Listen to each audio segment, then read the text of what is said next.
ಇಲ್ಲೇ 200 ಹೀರೋಯಿನ್ಗಳು 100 ಹೀರೋಗಳು ಸಿಗ್ತಾರೆ ಅಂತ.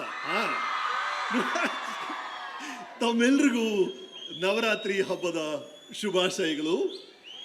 ಸಿನಿಮಾನು ಹಬ್ಬನೇ ರೀ,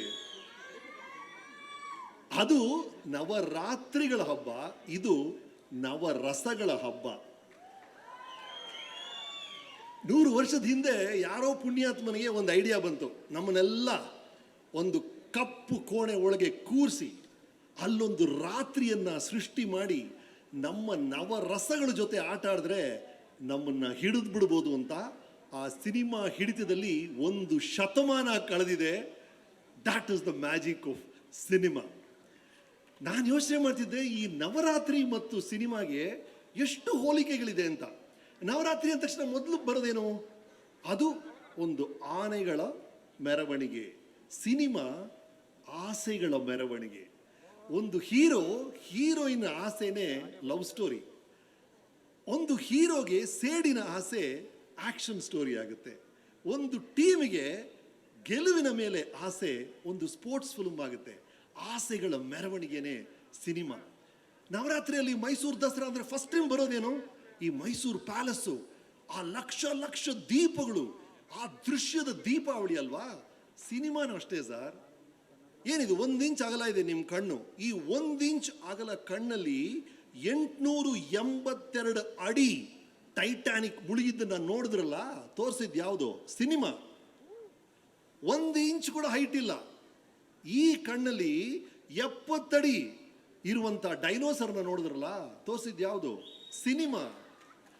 ಸಿನಿಮಾ ಸರ್, ಅಸಾಧ್ಯವಾದ ವಿಷಯಗಳನ್ನ ಸಾಧ್ಯ ಮಾಡಿ ತೋರಿಸುವಂತ ದೃಶ್ಯ ಮಾಧ್ಯಮ ಸಿನಿಮಾ. ಅಷ್ಟ್ಯಾಕೆ ನಮ್ಮ ಹೀರೋ ಬರೀ ಕೈಯಲ್ಲಿ ನಮ್ಮ ಹೀರೋಗಳು ಓಡೋ ಟ್ರೈನಲ್ಲಿ ನಿಲ್ಲಿಸ್ಬಿಡ್ತಾರೆ.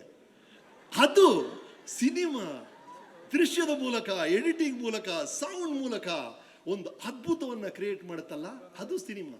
3ನೇದೇನು? ದಸರಾ ಅಂದ್ರೆ ಚಾಮುಂಡೇಶ್ವರಿಯ ಮಹಿಮೆ. ಎಲ್ಲ ಸಿನಿಮಾನ ಅಷ್ಟೇ ಸರ್. ದಿವ್ಯ ಶಕ್ತಿ ಮತ್ತು ದುಷ್ಟ ಶಕ್ತಿ ಮಧ್ಯೆ ಒಂದು ಹೋರಾಟನೇ ಪ್ರತಿಯೊಂದು ಸಿನಿಮಾನು. ಅದು ವಿಲ್ಲನ್ ಆಗ್ತಾರೆ ಕೆಲವೊಮ್ಮೆ, ಮಚ್ಚು ಲಾಂಗ್ ಇಟ್ಕೊಂಡಿರ್ತಾರೆ.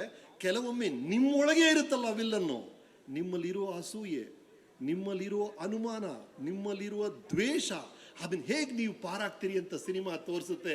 ಹಾಗಾಗಿ ಅದು ನವರಾತ್ರಿಗಳ ಹಬ್ಬ, ಇದು ನವರಸಗಳ ಹಬ್ಬ. ಈ ನವರಾತ್ರಿಯ ದಿನ ನೀವು ದಸರಾ ಚಲನಚಿತ್ರೋತ್ಸವವನ್ನು ಆಚರಿಸ್ತಿರೋದು ಬಹಳ ಬಹಳ ಖುಷಿ ಆಗ್ತಿದೆ. ಇದ್ರ ಬಹಳ ಮುಖ್ಯ ಏನು ಅಂದರೆ, ಈಗ ದ್ವಾರಕೀಶ್ ಅವ್ರು ತೋರಿಸಿದ್ರಲ್ಲ ಸರ್, ದ್ವಾರಕೀಶ್ ಅವ್ರದ್ದು ಆ ವಿಡಿಯೋ ನೋಡ್ತಿರ್ಬೇಕಾರೆ ನೋಡಿ, ಈಗ ದ್ವಾರಕೀಶ್ ಅವರು ನಮ್ಮ ಜೊತೆ ಇಲ್ಲ, ವಿಷ್ಣುವರ್ಧನ್ ಅವರು ನಮ್ಮ ಜೊತೆ ಇಲ್ಲ, ಸೌಂದರ್ಯ ನಮ್ಮ ಜೊತೆ ಇಲ್ಲ. ಆದರೆ ಆಪ್ತ ಮಿತ್ರ ಚಿತ್ರ ಇದೆ. ಅದು ಸಿನಿಮಾ ಅಂದರೆ ಅದು ಸರ್. ಸಿನಿಮಾ ಅದು ಕಲಾವಿದರಿಗೆ ಅಮರತ್ವ ನೀಡುವುದು ಅಂದರೆ cinema. Cinema makes us immortal. ನಮಗೆಲ್ಲ ಅಮೃತ ಕುಡಿಸ್ಬಿಡುತ್ತೆ ಸಿನಿಮಾ. ಹಂಗೆ ನೋಡಿದ್ರೆ ಸಿನಿಮಾನು ಒಂದು ರೀತಿಯಲ್ಲಿ ಅಮೃತ ವರ್ಷಿಣಿನೇ. ಇವತ್ತು ಈ ಲಿಸ್ಟ್ ನೋಡಿದ್ವಿ, ಪ್ರತಿದಿನ ಬೇರೆ ಬೇರೆ ಕಲೆಗಳನ್ನು ನೀವು ಸಂಭ್ರಮಿಸ್ತಾ ಇದ್ದೀರಲ್ಲ, ಆ ಎಲ್ಲ ಕಲೆಗಳ ಸಂಗಮನೇ cinema. It's a bridge of all arts. In fact ನನಗನ್ಸುತ್ತೆ ಅದು ಬ್ರಿಡ್ಜ್ ಮಾತ್ರ ಅಲ್ಲ, ಫ್ರಿಡ್ಜು ಕೂಡ. ಯಾಕಂದ್ರೆ ಏನೋ 4ನೇ ಕ್ಲಾಸಲ್ಲಿ ನಾನು ನೋಡಿದ್ದು ಭೂತೆ ನಮಗ ಅಯ್ಯೋ, ಆ ಪ್ರವಾಹ ಇನ್ನೂ ನನ್ನ ತಲೆಯಲ್ಲಿ ಫ್ರೆಶ್ ಆಗಿ ಹಸಿರಾಗಿದೆಯಲ್ಲ, ಅಂದಮೇಲೆ ಸಿನಿಮಾ ಫ್ರಿಡ್ಜ್ ತಾನೆ. ಎಷ್ಟು ಫ್ರೆಶ್ ಆಗಿದೆ ನೋಡಿ. 20 ವರ್ಷಗಳ ಹಿಂದೆ ನೀವು ನೋಡುವಂಥ ದೃಶ್ಯಗಳು ಇವತ್ತು ನಿಮ್ಮ ತಲೆಯಲ್ಲಿ ಫ್ರೆಶ್ ಆಗಿಡುವಂಥ ಫ್ರಿಡ್ಜ್ ಇದು.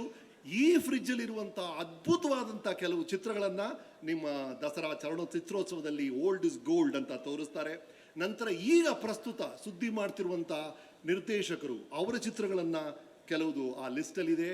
ಮತ್ತು ಮುಂದೆ ನಮ್ಮ ಮುಂದಿನ ನಿರ್ದೇಶಕರು ಅವರು ಮಾಡಿರುವಂಥ ಶಾರ್ಟ್ ಫಿಲ್ಮ್ಸ್ ಇದೆ.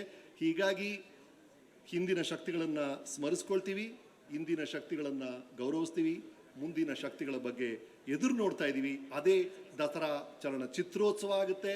ಮುಂದಿನ 10 ದಿನಗಳು ದಯವಿಟ್ಟು ಈ ಚಿತ್ರಮಂದಿರಗಳಿಗೆ ಹೋಗಿ ಈ ಕನ್ನಡ ಚಿತ್ರಗಳನ್ನು ನೋಡಿ.